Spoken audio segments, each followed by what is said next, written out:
The new Shinobi armor that Ubisoft is going to release looks pretty awesome. I love the fox mount with the 3 tails as well, and the new raven skin. Ubisoft is really stepping up their game in terms of new gear and weapons. We already saw it recently with the free gear for the Discovery Tour and the Fallen Hero outfit that I love to rock right now. And the Helix items are also going from reskins to things that you might actually want to buy. We got many leaked armor sets to go over, including also a Twilight Pack. You are seeing footage here from Gamer Lil Games and Assassin Beam, who were kind enough to share some footage and info, so thanks a lot to them. Link to the channels will be in the video description, and also you will find channels there of other content that I use here.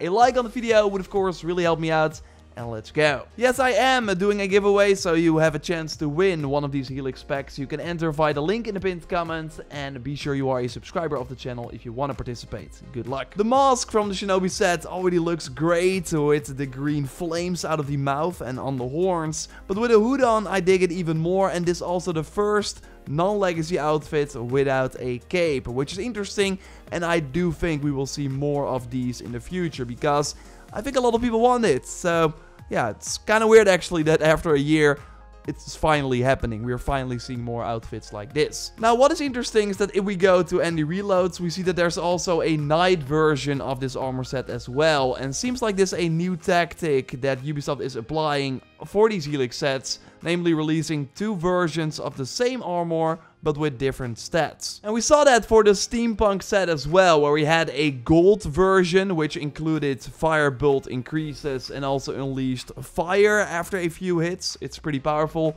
And next to that you have a silver version with similar effects but for poison. So if you like one effect over the other, then the armor set is still for you. And yes, I also made a more in-depth video on this armor set, which will be up very soon on my new channel, but more on that at the end of the video. Now I want to focus on the Shinobi set, because we namely have the Oni version, which increases critical damage by 15 when fully equipping the armor. There are no perks for wearing 2 items, but no, instead, if you rock the armor set and also the Yorogiri and Onimaru short swords, you get maximum speed.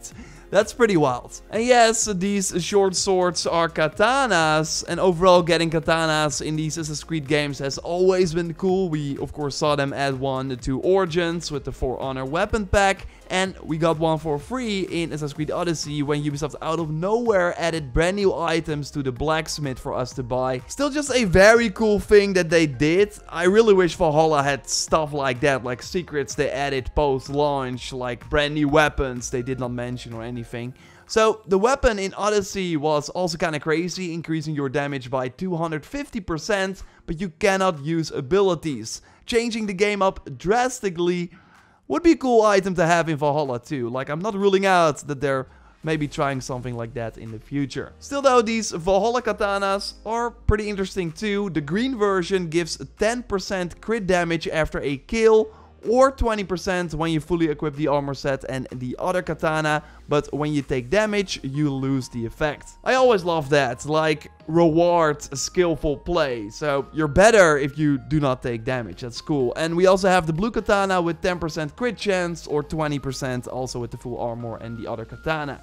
I don't like the fact that they are forcing you to combine all these items. Was the same with the recently released Dark Knight set, where if you only used one part of the item pack, like for example the armor set, but used other weapons, then the debuff from the armor set that you would do on the enemies was way worse. So you were really forced to use the Dark Knight weapons as well. This not only nukes build creativity, but it also creates a major reda problem, and I will save that for a future video, which will be up very soon, because I can kind of predict that, yeah, it's not looking too good overall, how that like reda system is going to work. Going back to the katanas, because another interesting thing is that they say percentage for the crit chance and the crit damage instead of the amount we got on all the previous crit damage and crit chance gear, and we actually still see on the Shinobi armor set. But then you're like, 15 crit chance, what does it mean? I right now have 104 crit chance. Does it mean that I always crit? No, far from it. While with percentage, it's very easier. It's like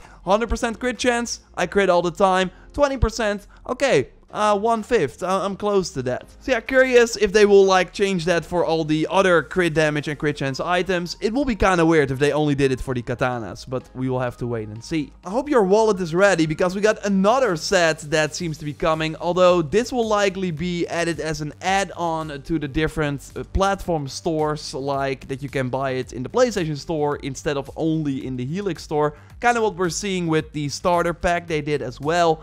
PlayStation Game Size namely shared this pack because it was added to the PlayStation database, so I'm sure they will release it soon. We now got in-game footage from Lexar's Games and Gamerlil Games, where you see that instead of the hound look, this looks more like a molten cat. I still think it looks pretty decent, and we also got a flaming molten raven, which is just fine. But yeah, the highlight is totally the brand new armor set. Seems inspired by the Mythical Realms with the frozen and lava effects. As a headgear, we got an eye patch, so we still see our hair, which is nice. And the location of the eye patch is, of course, also noteworthy. Makes sense in the mythical worlds, without spoiling too much, of course. And maybe you already noticed the axe that Eivor has, because that is indeed the axe we see when we now go to Jotunheim, to the boss arena where we fought Suttungr. In that boss fight, we saw Suttungr use the Sword of Eden, which we got as part of the Twilight Pack. Still fingers crossed that it shows up at Reda soon.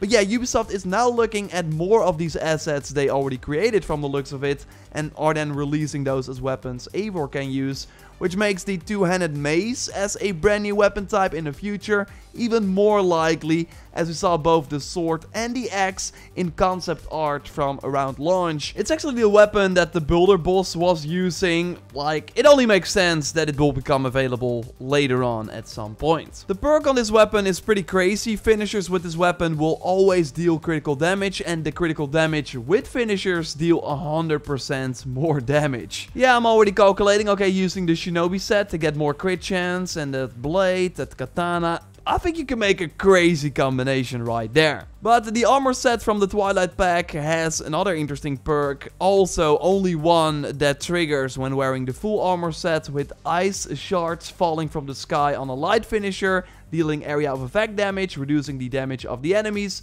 And we also get a lava burst from the player on a heavy finisher, dealing also area of effect damage and igniting enemies.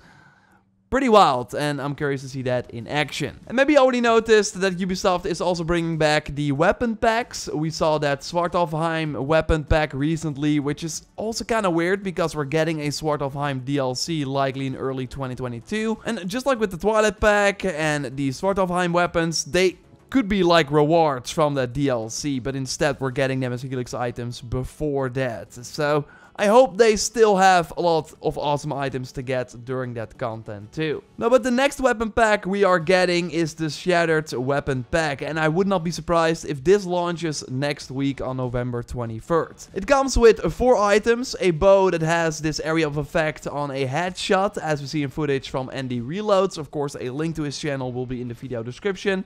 Looks quite powerful. The axe has a similar effect, but on the left-hand attack where you spin the weapon around, you see the dirt fly, earth shatters as well, that also deal damage. For the great sword, this looks awesome.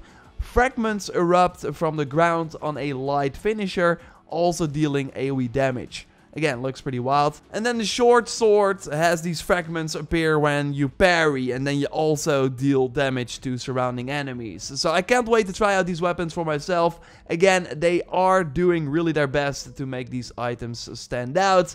But as I already said, it will have a negative impact on the Rayla system as a whole. And I just want to talk a bit about it, because, yeah, I'm not really happy with the system right now. But more on that in a future video very, very soon. Subscribe for way more Valhalla content, of course. And totally check out my new Assassins Raptor channel as well, where we do shorter Valhalla videos that just don't fit the main channel anymore, like the weekly resets. I will do looks at new armor sets there. You can watch like the latest video by clicking on the screen here. Would be awesome if you went there, subscribed, so we can like improve that even more. For now, I will see you in the next one, and goodbye.